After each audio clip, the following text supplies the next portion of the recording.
Good afternoon, everyone, and welcome. My name is Caroline Collis, and I'm the Senior Director of Health and Wellness at the Marlene Meyerson JCC Manhattan. And today on the Positive Psychology Hour, a series that we do in partnership with the Whole Being Institute, our topic is Destination Resilience, the value of persistence through life's storm, with Christine E. Agaibi. She is going to be speaking to us today, and we want to recognize that over the past year and a half, people around the world have experienced difficulties in almost every faucet of life or facet of life. The uncertainty, um, sorry, the uncertainty has affected our sense of security, impacting our health, relationships, routines, and finances. Yet we also have seen stories of great bravery and courage and selflessness, kindness, and resilience. How do we stay resilient in uncertain times? Resilience research tells us that challenges do not have to be insurmountable. Resilience is not the absence of difficulty, it is the ability to proceed successfully despite challenges. To fully experience resilience, we must persevere through challenges and experience the full spectrum of life events while persisting in the face of difficulty. Perseverance is one of the hallmarks of resilience. Today, we're going to be talking with Dr. Agaibi, who will discuss how to persevere by utilizing the tools of positive psychology to cope, hope, grow, thrive, and experience resilience through adversity. I'm going to tell you a little bit about Christine. She holds master's and doctoral degrees in counseling psychology in Ohio. For more than 20 years, her professional research and clinical interests have focused on resilience, positive psychology, religion and spirituality, women's issues, as well as diversity. She is the past president of Ohio Women in Psychology and the current chair of the Special Interest Group on Religious and Spiritual Issues in Counseling Psychology in the American Psychological Association's Counseling Psychology Division. She also has advocated for psychological professionals and clients on Capitol Hill and at state leadership conferences in Ohio and Pennsylvania. She has extensive therapy experience with children, adolescents, adults, and groups, and currently sees clients in New Jersey and Philadelphia. Christine is the founder of CARE, an acronym that stands for Center for Authentic Resilient Empowerment, an education and consultation center that helps individual, group, or business clients navigate transitions and challenges by first identifying and then utilizing strengths and by applying the science of resilience to enhance wellness, thriving, and flourishing through resilient education and empowerment. We will put the link in the website for you to gather more information. I welcome to the call Christine. Thank you so much for being with me today and with us today. Did you say you're calling in from Ohio, or are you in New Jersey? I'm visiting family in Ohio, but I live in southern New Jersey. Yeah. Wow. Wow. And did you experience all the storms that we were just hit with over the weekend? I heard about them from friends and family in New Jersey, but escaped them here in Ohio. Oh, well, good for you. Well, good for you. And how, again, remind me, are you going to talk about it, how you got involved in positive psychology? So my interest started in graduate school. I lost my dad suddenly on vacation when I was 13 years old, natural causes, but quite suddenly. And lots changed immediately after that. But I was able to kind of weather the storm with the help of family and friends. So I was always passionate about learning about resilience and started studying it in graduate school and heard about the Whole Being Institute Positive Psychology Hour with the JCC through listservs that I'm on professionally. I connected that way and connected with Donna Miller, who has a book coming out, Finding Unshakable Happiness. And she put me in the book, and here we are. We're so honored to have you with us today. And I am excited to learn more about resilience, because right at the apex of where we are beginning to have the fall and thinking about, we thought it was over. I don't know if anybody else was in the place that I was. I was like, okay, the worst of it is behind us, and we're going to be able to now go into the fall and everything is going to slowly return to normal. And that's not the case with this new variant. So it calls upon us to be resilient once again. And I'm hearing a lot from constituents this, really, this both disappointment and also this starting to shore up the resilience needed for this next step. So I think that's where we are collectively right now. Have you noticed that as well? Yes. So yeah. Okay. And we need to be perseverant, and that's why resilience is for the long haul. It's not a short-term thing. Yeah. So I'm going to go ahead and let you, I'm going to pop off. I'm going to let you share your screen, and I will be monitoring the chat. Very good. All right. I hope everybody can see our screen here. And as Caroline told us, we are going to be talking about resilience as a destination, but that it's a long-term process. And in order for it to be a long-term process, we have to be persistent and perseverant through many of life's storms. And as we were just discussing, the ups and downs of COVID have been a big challenge, and that's why it's important to be persistent. And we'll talk a little bit about the science behind that today, as well as some tools of how to become more persistent and resilient. So I want to start by having you to kind of reflect a little bit back about what the last year and a half has been like for you. Obviously, there's been difficulty, but what areas of difficulty have there been for you in particular? Maybe for you, for your loved ones, for your family, your friends, and for you in particular, what areas of difficulty have been around for you? Have there also been areas of growth in the midst of that difficulty? And what have you learned about yourself and about others during this time? And what strengths have you found out about yourself? Because we all know we have strengths, and we'll talk about that throughout this presentation. But what strengths have we found out about ourselves? And have I learned any new skills? And have I learned how to adapt through this difficult and challenging time? I'm going to play a video next, and it's a little bit triggering for the first half. It's about 4.5 minutes long. It's a little bit triggering for the first half of the video, and then it turns hopeful. And it answers a lot of these questions with these individuals that are interviewed in this video. So hopefully this can play and you can hear it. I was hoping, please don't die during this time. Because what will we do? I haven't seen my mom in a year, actually.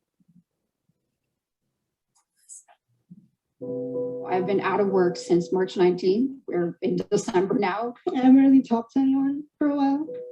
I'm lost myself because I'm busy trying to make sure everybody else around me is okay.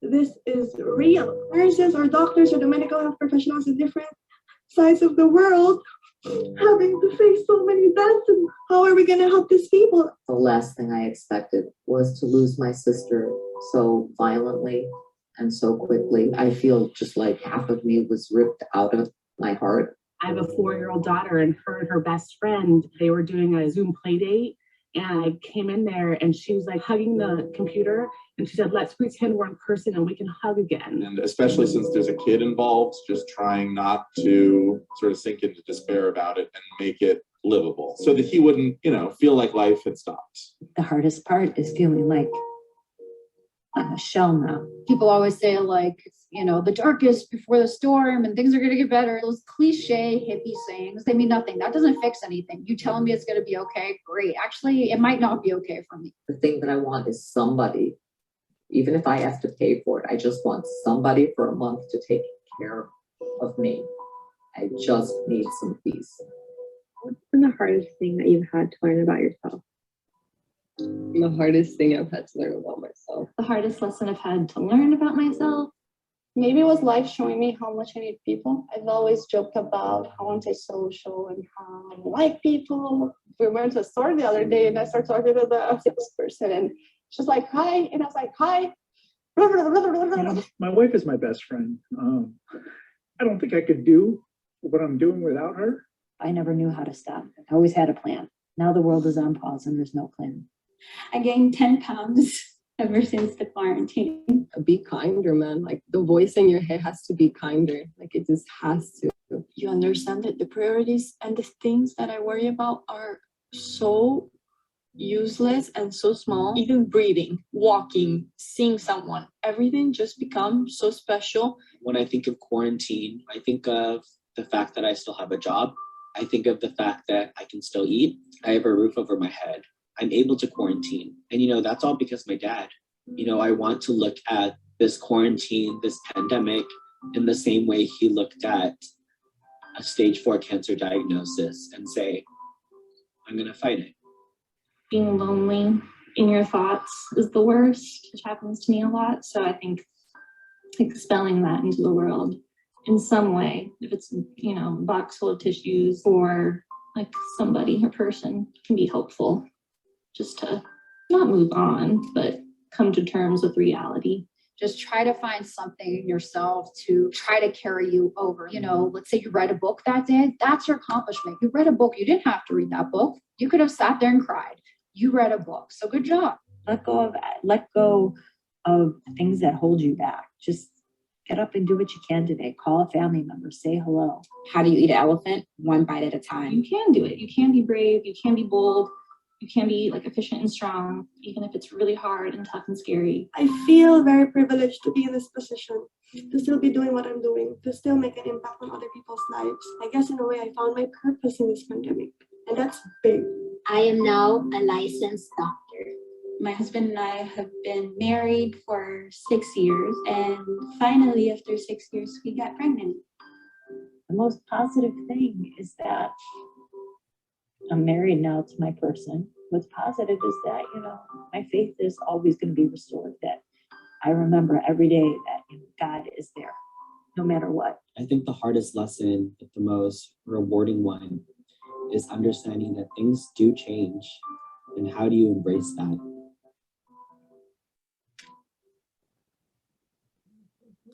I was hoping. So there are themes of growth and resilience in the midst of these struggles.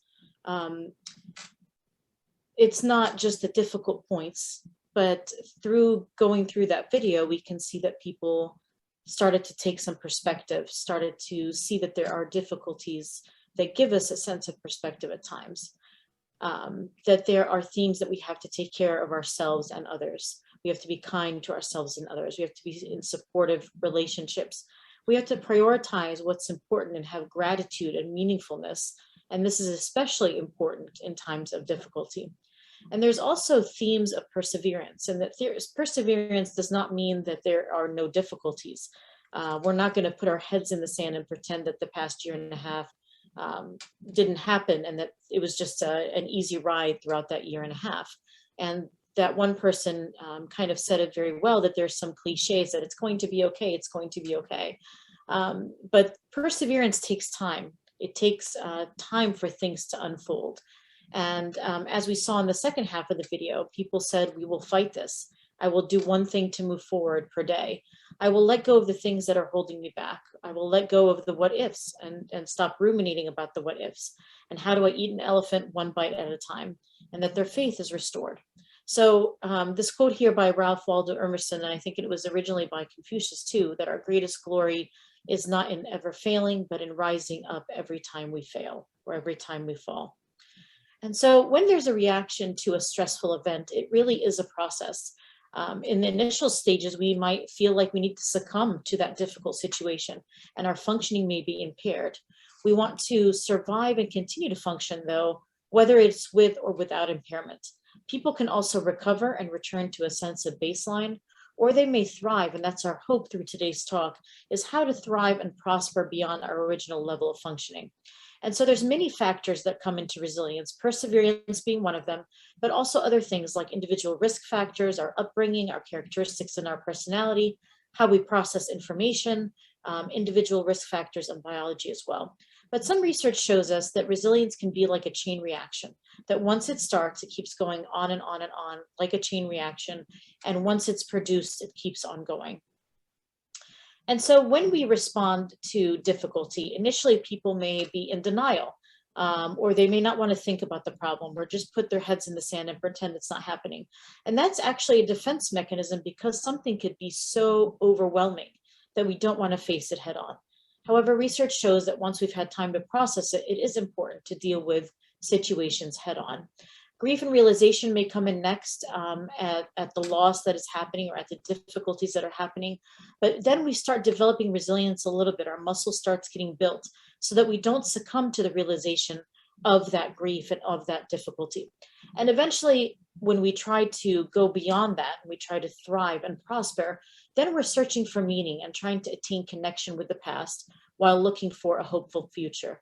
And oftentimes we don't understand what is happening in life when we're sitting right in the middle of it and things could be collapsing all around us. But when we look backwards and when we look retrospectively, we can kind of understand how the pieces fit together. And that's where perseverance comes in, because it gives us time to have that time unfold so that we can look backwards and understand the process of what's happening a little bit. So we need perseverance in order to be able to look backwards and to look forward at the same time and understand how the pieces of the past fit together and how they apply to the present and the future. So perseverance, just from a dictionary definition, is the steadfastness of doing something despite difficulty, even if it means a delay in achieving success. So it just means keeping going, even if there is some sort of hindrance that is happening in the moment that we're in.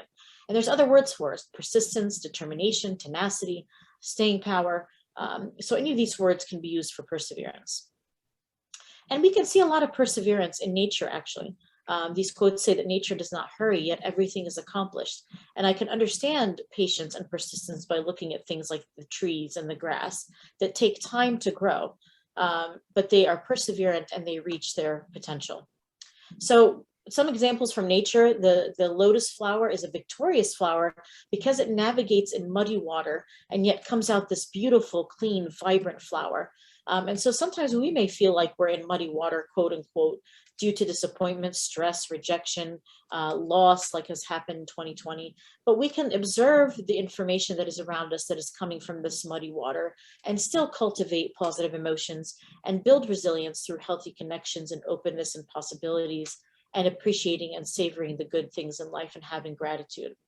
Some other examples from nature: a diamond is formed by immense pressures from the extreme temperatures of the earth and the pressures in its core, and it can take up to 3.3 billion years to form a diamond. So imagine the immense pressure that is shown here in nature to achieve its fullest potential. Other examples are pearls. A lot of pearls are cultured pearls, and it can take up to 6 months to culture a pearl. But the longer that you take before harvesting it, the more high quality that pearl is. And in nature, pearls are actually extremely rare. In 1 in 10,000 oysters can you find a pearl. And again, it is produced over a lengthy period of time, slowly when an irritant enters the shell, and it's coated by the shell as a defense mechanism, and that grows bigger and bigger the more time that you give it. And also for redwood trees, the big famous redwood trees in California, for example, they grow only 5 feet per year, and they can take up to 350 feet and 20 feet in diameter, and they can live up to 2,000 years. So as you can see, nature even tells us that it takes time to persevere. And for a butterfly, it can take up to 21 days for it to stay in its cocoon before it reaches its full potential to fly. In the brain, we've had a request, Christine, just for you to slow down just a little bit. Sure. So that would be great. Okay. For the brain, there's actually persistence kind of embedded in how our brain makeup is made.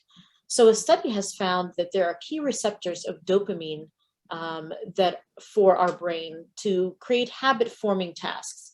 So whenever you have an event where you're persevering, there's actually a biological reward of dopamine kind of flooding your brain and giving you this feeling good sensation. So even if you congratulate yourself for doing something small, like that lady in the video said, even if you just read a book today, or you picked up the phone and called somebody, that congratulatory event can create a reward circuitry and a dopamine pipeline in your brain.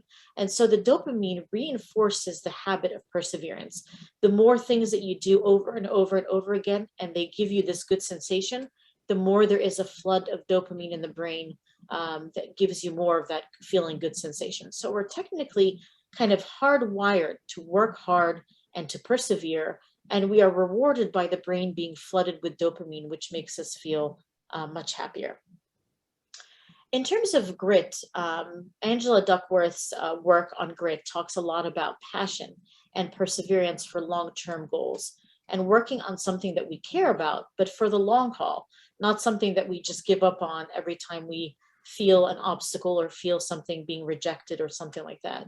And so she talks a lot about grit, which is passion and perseverance for our long-term goals. And she found that grit has been found to be related to successful outcomes in persons' grades and their education attainment, in grades for undergraduate at Ivy League colleges, for class retention in military cadets, and also for things like the National Spelling Bee. And so when people are perseverant, they're able to kind of hold on to things that they're doing and through difficult times as well. She found that grit is not related to a person's intelligence or their IQ. It is related to how conscientious you are, though, and how well you connect and stay connected to something for the long haul, even when things are difficult. And so achievement of difficult goals is not just related to our talents, but is also related to how well we apply focused attention and connection to something over time. So again, this is an example of perseverance as well. Perseverance has also been related to Holocaust survivors in studies that have been done on Holocaust survivors. I won't read all of these, but these are just examples of what makes Holocaust survivors that were studied, they were found to be resilient, and one of them in there is tenacity. So again, perseverance is related to resilience, even in extreme and dire situations such as the Holocaust. And so I also did some work in studying Holocaust survivors. And I studied this group of people because a lot of the research was on post-traumatic stress disorder and on concentration camp syndrome and on all the difficulties that they faced in unresolved mourning and related to second and third generation trauma. And not a lot had been done on resilience, or not, it was a little bit skewed. There was research on resilience, but it was definitely skewed more towards the difficulties that they faced. So I wanted to study how their oral histories, their memories, their mood, their interactions helped them to cope with difficult circumstances and decrease their trauma. I also wanted to look at their long-term resilience and perseverance, because again, the Holocaust had happened about 80 years ago. And so how did they persevere throughout their lives to be where they are today as resilient? And so I looked at many different aspects of Holocaust survivors and the traumas that they experienced on many levels. And this is a very unique, different kind of trauma than things like natural disasters or illnesses or personal loss, because it was much more wide-scale trauma. It was a genocidal type of trauma and was suffered across many different cultures, countries, and persons. And if you look at resilience, some of the people that were studied were actually resilient. So again, how were they resilient over the last 70 or 80 years? And so it's really important for research questions that I put together was, how did they contribute to resilience? Did their experiences contribute to the resilience and to their ability to be survivors? And what interactions of factors led to their resilience? And so I found similar themes to what we saw in that video. Similar themes about family and social support, just keep going, which is similar to perseverance, believing in something, whether it's religious or spiritual or something meaningful. And they had a positive belief or ideology that helped them to survive. They weren't bitter, and they were able to say that their experience made them stronger. Again, they had themes of perseverance and resilience in their stories. They were strong-willed. They would say, I'm stubborn, not in a mental lack of flexibility, but in the sense that I'm going to keep going no matter what happens. They didn't feel a sense of self-pity, but were always hopeful and looking forward. So those that survived and were resilient were looking for things that are meaningful, like being in activities that they would educate others. They used like positive psychology type factors like curiosity and humor and hardworking and being open-minded and gratitude to help them to be more perseverant and resilient through their struggles. So in order to be resilient, you really should persevere. At the end of the day, nobody can make us fail. We have to choose to get up and keep moving, or to just succumb to the difficulty that we're facing. And so Angela Duckworth again says that enthusiasm is common, but endurance is rare. And people that are perseverant and resilient want to wait to see what happens next if I do not give up. So in order to be resilient, we want to be perseverant. And she put together, Angela Duckworth put together a grid scale that you can find online down there at her website. But basically a 10-point scale that can help you determine if you have contributions to perseverance, passion, and grit. And again, you can take that at Angela Duckworth's website. In order to build perseverance, you have to find the key to success. It's not just about talent, it's not just about luck, but it's to keep the fire burning and battling for what we want to achieve, no matter the difficulties that we're going through. And so in order to persevere, we have to have a developed focus and a multitasking kind of focus. But actually, some of the research suggests that we should focus on one thing and one thing at a time and minimize multitasking. Because when we're multitasking, we're looking at a lot of different areas and we're not maintaining commitment to the goal that we're trying to achieve, regardless of the challenge. We're kind of putting our mind in a lot of different places. So in order to be perseverant, we really have to develop a sense of focus, a sense of flow, where we're really connected to the work that we're doing and what we want to accomplish, and create goals, even if it's a small goal for the day. We also want to embrace difficulty and problem solve. And when you embrace difficulty and you're not putting your head in the sand and saying this problem is just, going to pass me by, we're actually starting to problem solve. So we want to problem solve through any difficulty and not just bury our head in the sand and pretend like it's not happening. Also, we've had several talks on here during the Positive Psychology Hour that talked a lot about gratitude. And the benefit of gratitude is it helps us to shift our thinking away from any difficult situation and into problem solving and the benefits and the things that are going well. So again, as we saw from that video, those individuals were always talking about all of the negative things to begin with, but eventually they started talking about, I'm here, I have a job, I'm able to help others and help myself. We also want to process any failures, and part of resilience is not just saying, there's no failures, there's nothing that's difficult that's going on, but we have to process the failures that we're experiencing, understand any lessons learned, reevaluate the situation, and figure out different ways to improve. We also want to avoid fear, because fear, a nice little acronym here for fear, is false evidence appearing real. Oftentimes there are very real fears, and especially during COVID, there were a lot of real fears about health of our loved ones, about finances, about lost jobs.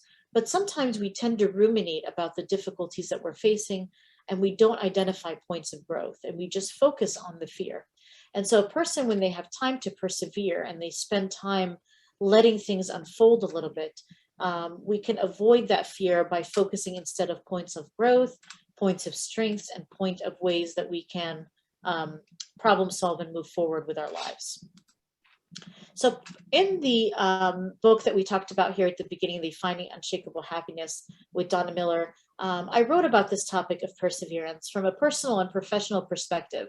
And I wrote about these 4 bullet points of when you're trying to persevere, it's a time to slow down and look for opportunities. And there are always opportunities in the midst of every challenge. If you lost your job, yes, that is definitely something that is very difficult, but maybe now you have an opportunity to look for a job you really want, or something better, or something to challenge you a little bit more or be more meaningful. So there's opportunities sometimes in challenges that we tend to ignore when we're going through the rigmarole of our everyday routines. We also want to pause and savor stillness. Again, sometimes when there's chaos, we're not understanding what we're supposed to learn from this event that we're in. But when COVID caused us to all pause and everything was shut down and we were all quarantined, we have now time for that stillness to glean from this time what we ought to know. We also want to keep telling ourselves that nothing is insurmountable. We have to accept sometimes the challenges that we're facing, because again, hiding from it or pretending it's not existing isn't going to help. And we want to make connections and take decisive action. Again, we want to look within and challenge the fears that we have with faith in ourselves. If you have any kind of spiritual faith as well as taking strong actions. And we also want to give ourselves time to be permission to be human and know that we are worthy and that this is a challenge, but yes, we can challenge the negative scripts that we have with our strengths and to focus on that. But sometimes we don't give ourselves permission to be human. We're hard on ourselves. We don't give ourselves time to slow down. And so we really have to give ourselves time to permission to be human. And when we're perseverant, we're able to have that time to do those things. So if you want to read more about those, you can check those out in the book. Eventually, perseverance does lead to resilience, and both of them are about resilience for the long haul. This is, again, not a short-term process, but perseverance eventually does lead to resilience if we have time to slow down and figure out how to deal with the problems ahead. We want to move people from a sense of striving, I'm carrying the weight of the world on my shoulders, to a sense of resilience where even if the environment around me is arid and dry and not ideal, I can still grow like this flower and be resilient. So what is resilient? We've been saying this word a lot today, and it's a word that's thrown around a lot. In media, you hear it all the time, but it's also obviously a scientific study, a fairly young scientific study, even though philosophers and authors and things like that have talked about this for centuries. But the word resilience came into the scientific literature only about 45, 46 years ago. There's a way to measure resilience through the Connor and Davidson resilience scale. I wasn't able to put it up here for copyright reasons, but you can go to this website and find a way to contact the authors to get a copy of this measure. And it can tell you how resilient you really are. Just like that grit scale can tell you how much grit you have and how much passion and perseverance you have. So resilience can actually be measured. It's not just a word that's thrown around, but it's a concept that's scientifically studied to help us to become more resilient. Here are some definitions of resilience: the ability to kind of have complex repertoire of behavioral tendencies that are activated by environmental demands. It's in terms of acute and long-term adaptation. So how do you adapt in the short term? But it's also a long game. How do you adapt in the long term as well? And we also want to define it as a stable trajectory of healthy functioning. So yes, people do go through ups and downs, especially during an unknown situation like COVID. We don't know what tomorrow is going to bring or if there's going to be shutdowns again. But this way we are able to have a stable trajectory of how to cope with the difficulties that we are facing.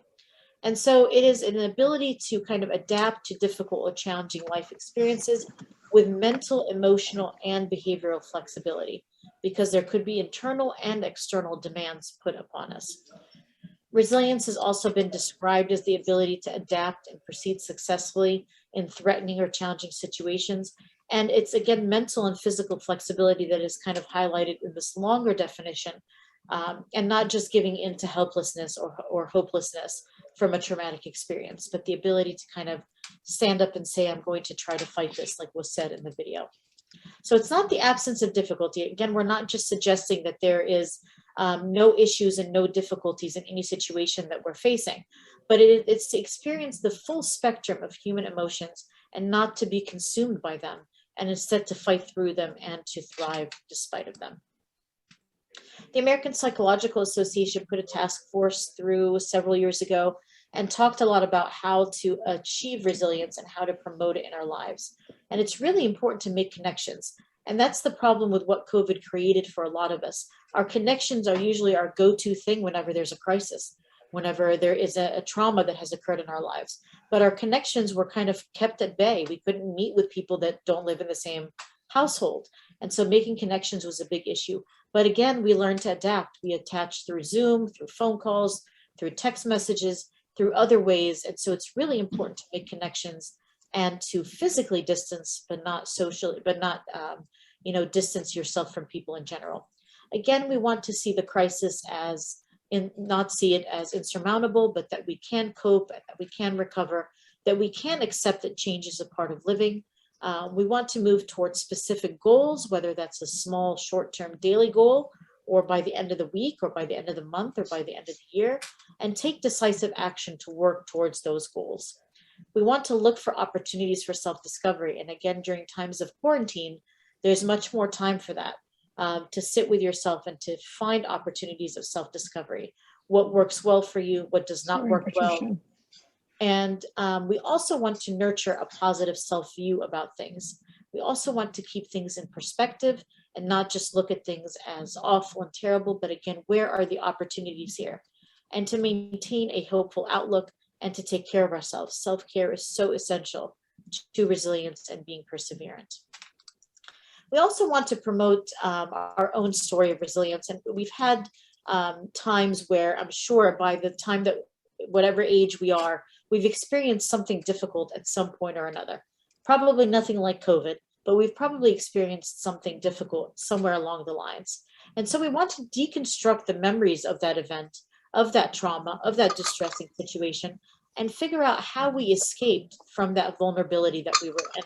What patterns of strength have we used to overcome these vulnerabilities, and how can we use similar tools in our toolbox to overcome vulnerabilities in the future? Once we've kind of processed our own story a little bit, we can enhance descriptions of resilience from our own life and kind of use those stories and past events. When I went through X, Y, and Z, I used these tools, and can I apply these similar tools to this current event? And if I don't know, this is again why connection is so important. We need to maybe gather corroborating evidence from family or friends or people that walked through a difficult time with us in the past and ask them, how did I overcome such a difficult situation in the past, and how can I use the similar tools to overcome things that I'm going through currently? And then finally, we can make a tailor-made story of resilience for what I'm experiencing now based on what I just said, breaking down your own personal story and figuring out a way to apply that to your current situation. You want to enhance your resilient identity, maybe join support groups, events like this JCC Whole Being Institute group. And you don't want to overly stress about the future, but use what you learned in the past to apply it to the present and to the future. And so this way you're using the past, the present, and the future to work for you, as opposed to ruminating about what could happen or what is potentially going to happen in this situation.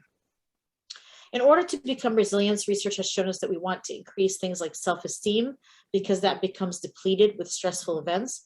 Again, we don't want to be like this person who puts their head in the sand and pretend that nothing bad is happening around me and everything is going to be okay. Again, those are cliches and things that don't necessarily help in the long run.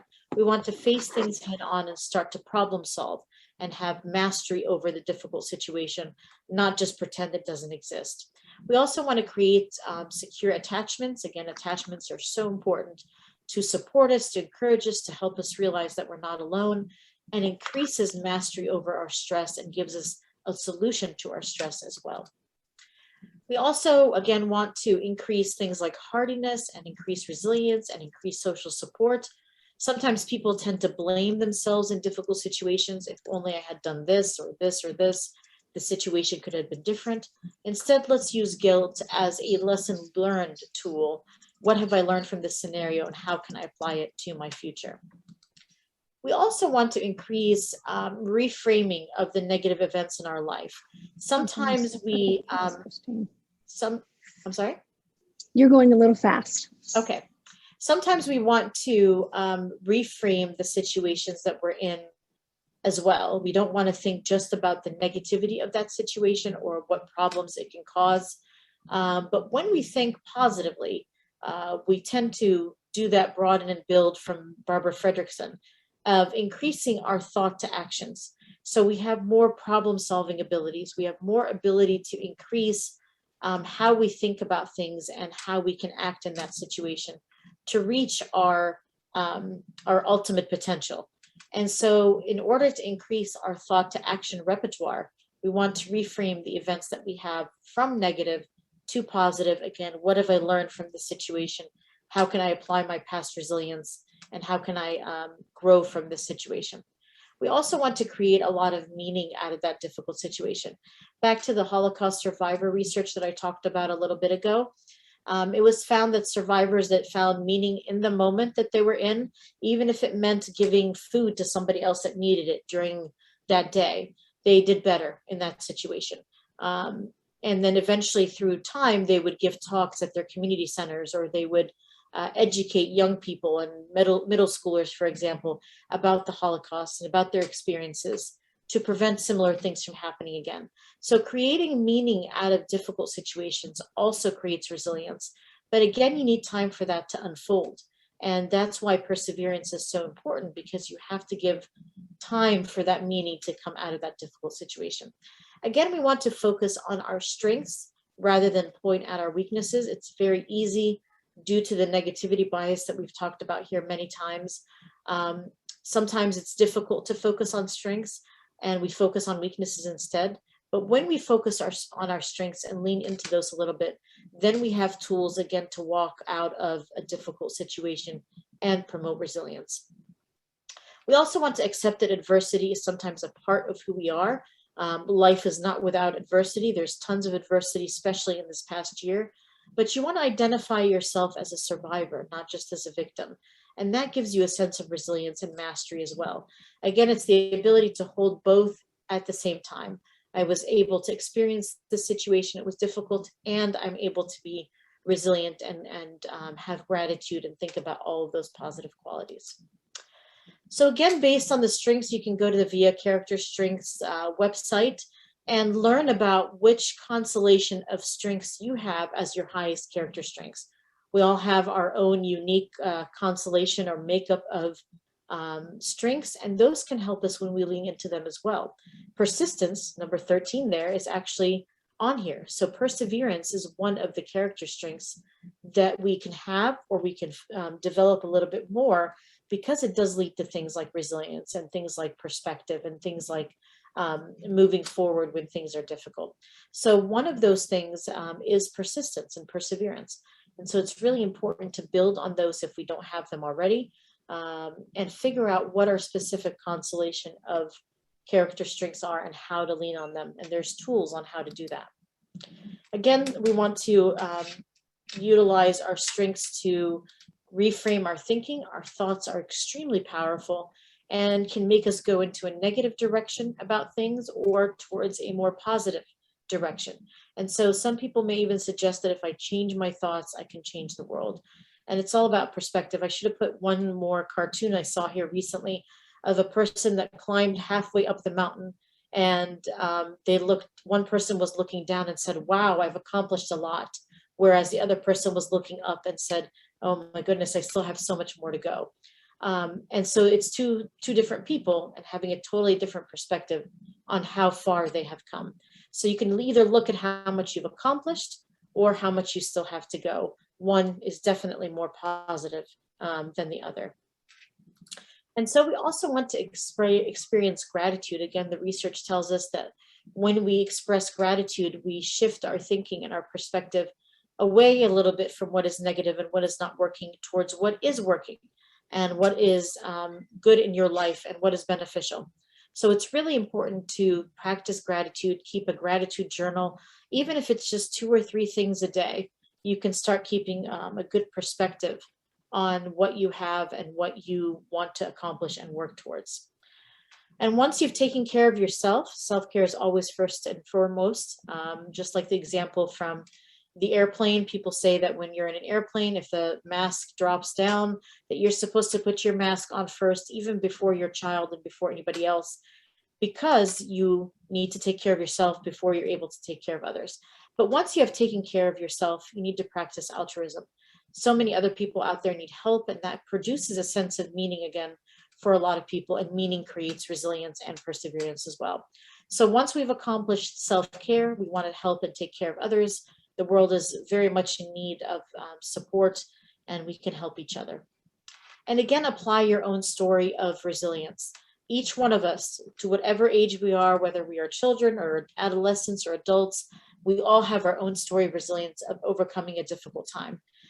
When I work with young kids, it's often I overcame a sports thing that I wanted to overcome, learn a specific skill, or I have a hard time with exams and I want to do better there. But everybody has their own story of resilience. So what tools can I apply again from my own story and apply it to the present and to the future of my life, using the same tools that have worked for me in the past? We want to increase positive emotions, gratitude being one of those. We've heard lots of talks on here about hope, a sense of awe, sense of love and joy. And these positive emotions, again, help us to direct our energy away from what is negative and towards what is positive. And so if we put our interest and our amusement into things that are working well and things that are interesting, that can help increase our positive emotions and increase our support for what is going well in our lives. Excuse me.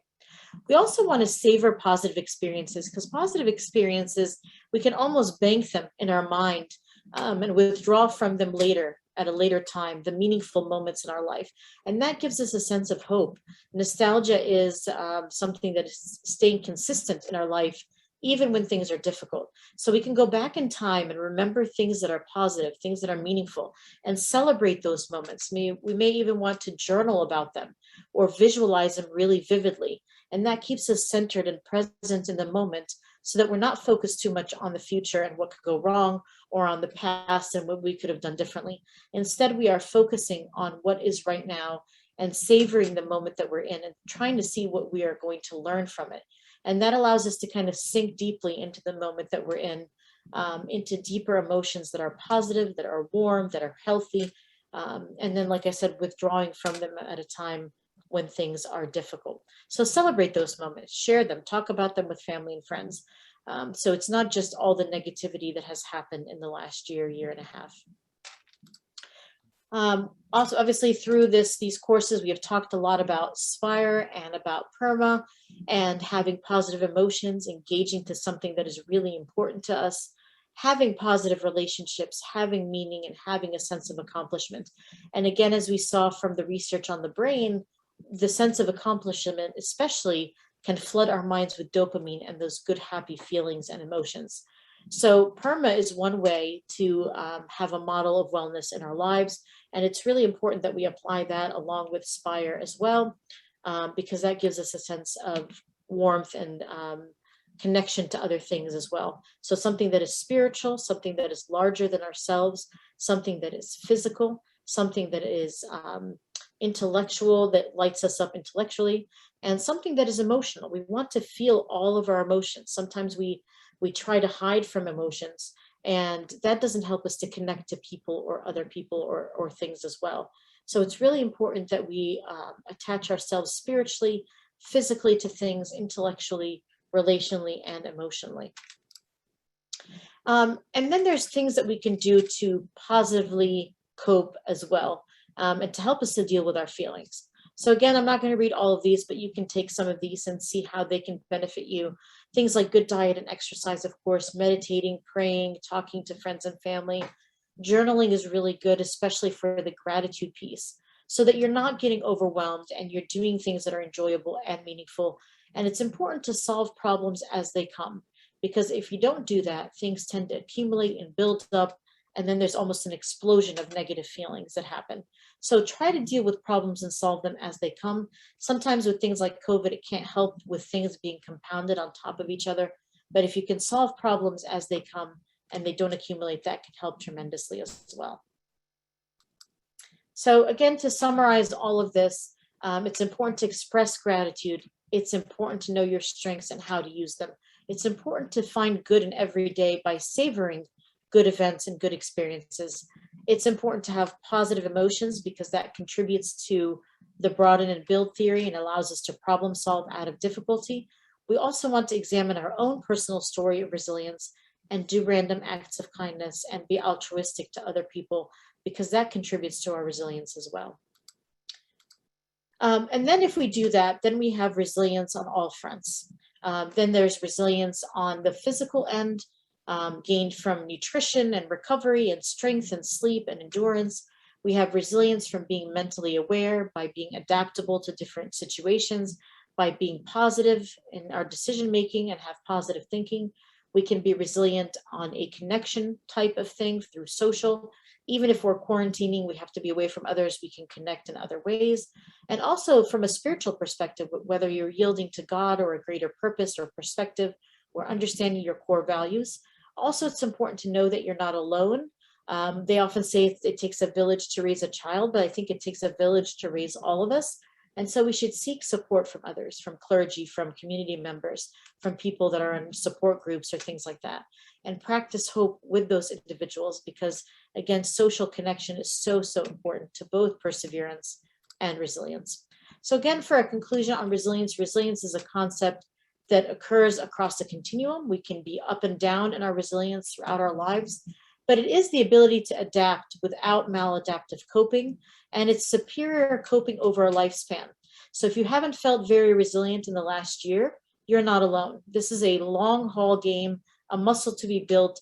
It is superior coping over a lifespan. And this is why perseverance is so important and why it's a hallmark of resilience, because it gives us time to let things unfold, to process things, to problem solve, to figure out how to deal with them. We also want to have mental flexibility and temperament. We want to mobilize resources that will help us to cope, whether it's groups like this, whether it's family, whether it's religious or spiritual services. And that helps us to create a positive outlook and to create meaning. And the Holocaust survivors that I talked about earlier, and even the people that were in the video, were able to do that despite these traumatic experiences in their history. They're exemplars of resilience because they're able to do that throughout their lives. And again, we're not going to put our heads in the sand and say they were resilient every moment of their lives. This is why it is a long-term game with perseverance and resilience to help some of those things unfold. And the best way to conclude this talk, I think, is through this painting by a Belgian painter who, I think this is a self-portrait of him, actually. I'm not quite sure about that, but it's a picture of a painter who's painting a bird at full potential, ready to fly, but he's looking at an egg. So he sees the full potential of what this bird will be and is resilient to wait for it to hatch and to grow and to nurture it until it reaches what it looks like in the painting. So even though he's not looking at a live flying bird, there are potentials. So we have to be able to work hard, to be patient, and to let our thoughts grow in the right words, grow in the correct way so that they can become words, actions, habits, and eventually our resilient character. So thank you for having me today. This is again my contact information. I would be happy to take any questions. Wonderful. Wow, that is a lot to unpack, Christine. And I'm just wondering about the relationship of resilience to growth mindset, right? It seems to me like if we have a fixed mindset, then what's going to happen is we're going to sort of see this as impossible, right? See resilience as impossible? Yeah. Right. And you're talking about coping mechanisms and possibility and even getting agency and getting into action and making decisive, being decisive. So if we have a fixed mindset and think that this is all that the way it's going to be, this is impossible, then that's going to get in our way. Would you agree? Absolutely, because we need to have a flexible mindset. And at times we all get into that rigid place that this is the way it's going to be. It's hopeless. It's never going to get any better. But we want to, like you're saying, get away from that and think with a more growth mindset, because that growth mindset helps us to think about problem solving and how to fix the situation that we're in, not just think about it as a problem, not just think about it as insurmountable or hopeless. But I can start thinking about things more flexible. And that's why using your own story helps with that as well, because you can say, I was resilient in this time and I can be resilient again. Right. And we had a question in the chat. What does one do when our family doesn't even consider that we might be missing them during these times of isolation and they don't call us or anything?